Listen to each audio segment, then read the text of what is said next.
Tara guys, samahan niyo ako manood ng Spider-Man. Ito na yung araw na Ito yung araw na to na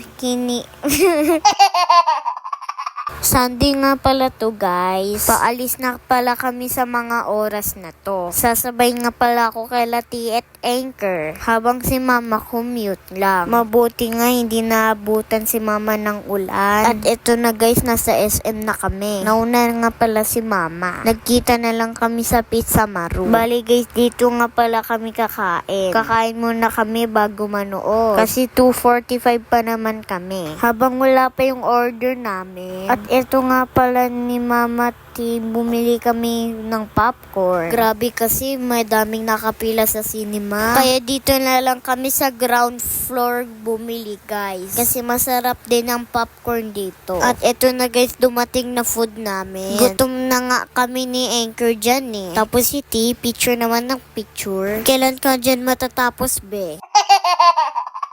Nanginginig na kami sa gutom mo. Orasan kanina Anchor 10 seconds na lang.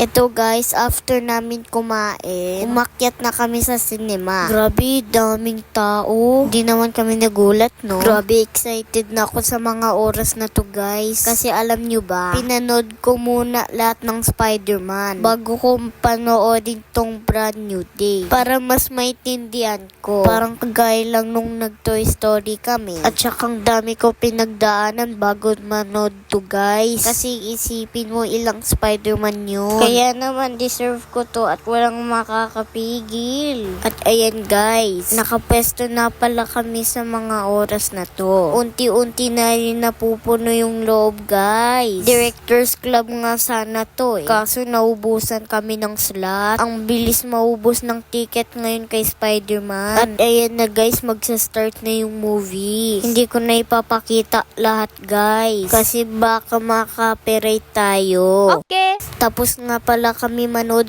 sa mga oras na to guys. Ang ganda ng Brand New Day. Sulit pa rin naman. Kahit hindi kami naka-directors club. Solid yung ending guys. Binaril kasi si Spider-Man. Tapos binalik sa posporo.